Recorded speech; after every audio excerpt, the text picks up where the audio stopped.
In this short video, I will demonstrate how to use the zoom command with more proficiency than simply using the mouse. However, let's start with the mouse tricks first. Open the AutoCAD file provided if you are taking this as a class for credit. Having some type of AutoCAD drawing to practice in helps you understand how to navigate a file better than just a blank file. And for today's lesson, we will open the kitchen plan and elevation file. And since it doesn't matter if you're working in AutoCAD on a PC or a Mac, we'll just focus on the commands without showing the specific graphic interface. Let's just focus on the command line, the dynamic input flyout, the zoom commands, and the mouse. That's enough to look at in a beginning lesson. Open the practice file. If you're following with me in this example, yours should open up like mine here. Stay on the Model Space tab so you do not get mixed up in a different drawing environment. I want to point out that the mouse is expressed by the crosshairs on the monitor. This means when you move your mouse, you can see where you are moving in the drawing by training your eye on the crosshairs. So that you can see my mouse movement on the screen, I've made the crosshair color assignment lime green.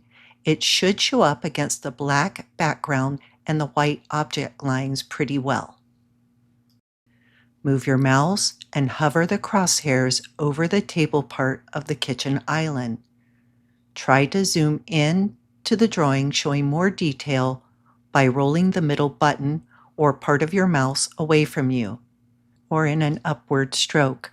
Try not to move your mouse to the left or to the right.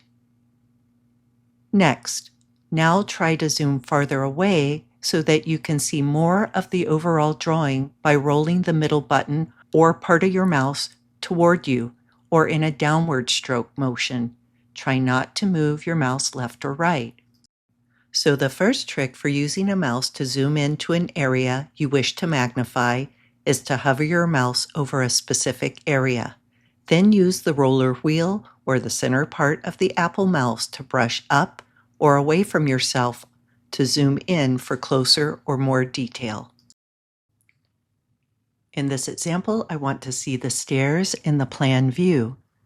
To change and see more detail of the kitchen desk, I'll move the crosshairs over the end of the desk and roll the mouse wheel or brush the center of the Apple mouse up and away from myself. To pull back from detail, I will roll the mouse wheel toward myself to see more of the drawing. I will repeat zooming up on the under-counter beverage refrigerator by first hovering my mouse over the part I want to see and rolling the mouse roller or the center of the Apple mouse away from me again. So what is going to happen to you when you're first zooming around is that you might accidentally pick with the left mouse button instead of staying on the center wheel or middle part of your Apple mouse. This is what it looks like if you pick with your mouse. You will either see a green or blue box or your lasso. If you accidentally see the lasso or one of your selection boxes, it is easy to cancel this by picking on the Escape key on your keyboard. Another scenario that you might encounter is accidentally selecting objects. If you select objects when you are intending to zoom, just pick on the Escape key on your keyboard and resume using the zoom command. In the next part of the video, we will explore the zoom command instead of using our mouse to zoom around. To access the zoom command, you will need to see the command line in AutoCAD. If you do not see the command line in the drawing environment, you can easily deploy it by picking on the Control and 9 buttons on your keyboard if you're on a PC.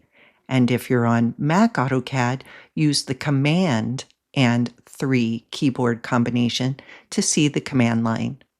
To use the zoom command in AutoCAD, you will type zoom and then the Enter key if you're on a PC or the Return key if you're working on a Mac. From the command line, you will see the square bracket of choices for you to choose from, which includes Zoom All, zoom center, zoom dynamic, zoom extents, zoom previous, zoom scale, zoom window, and zoom object. Whichever letter is capitalized is the shortcut that you type.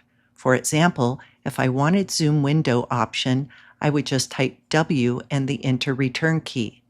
In other words, you do not have to type out the whole word window to make the selection. Let's explore zoom window first. At the command line, type zoom and then the enter return key to start the zoom command. From the square bracket of options, type W and then the enter return key.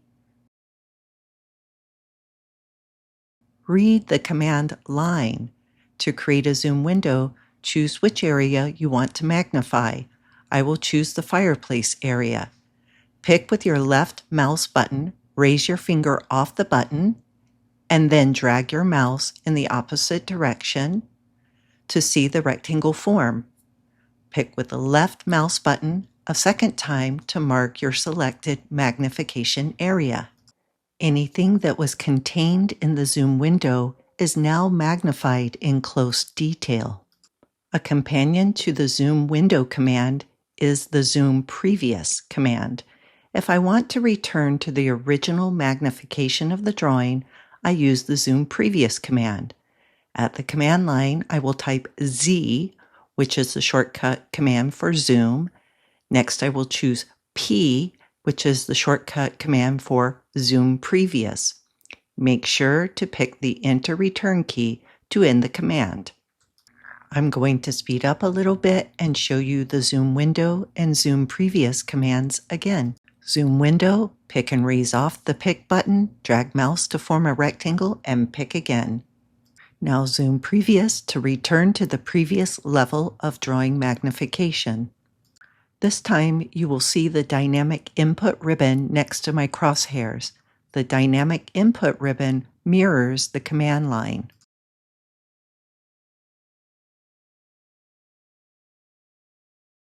Let's take a hyperpause here. If you do not see the dynamic input ribbon, this can be activated through the icon at the bottom right-hand corner of the drawing environment.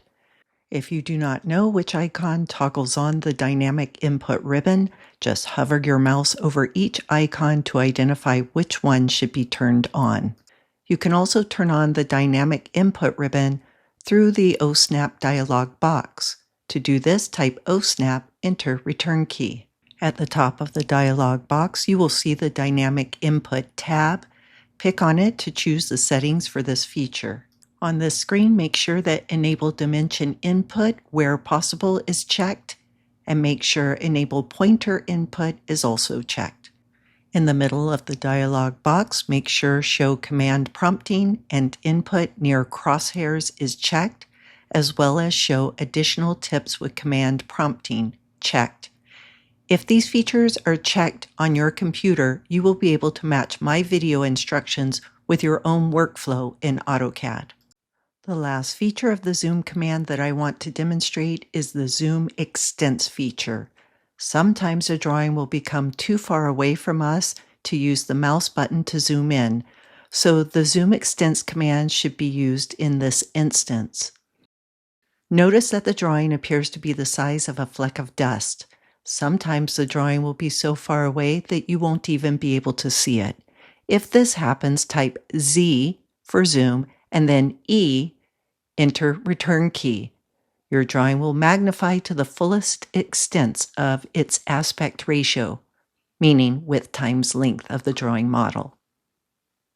To recap this video, you learned how to use the mouse for precision magnification or zooming in AutoCAD by hovering over an area and rolling the mouse wheel or the middle part of the Apple mouse in an upward direction away from yourself.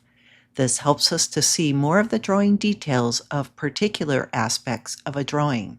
You also learned how to zoom back out of a magnified area to see more of the drawing, which shows less apparent detail of a particular object the farther we zoom out of an area. We next learned the zoom command and the zoom shortcut commands in the square brackets within the command line. Zoom window is achieved by picking 2 points, to enclose an area you wish to see in greater detail. Zoom Previous, a companion to Zoom Window, will enable us to return to the previous magnification level prior to the Zoom Window command. I also demonstrated how to mirror the command line prompts by toggling on the dynamic input features through the OSNAP dialog box and picking on the Dynamic Input tab. The final Zoom command lesson is an important one. The Zoom Extents command. This command is necessary when you either do not see your drawing at all in the drawing environment, or the drawing is so small that zooming into the area with the mouse is too time-consuming or frustrating to achieve. Practice using the mouse in AutoCAD with deliberation. Choose the best command for the circumstance, and don't be afraid to try the Zoom command at the command line.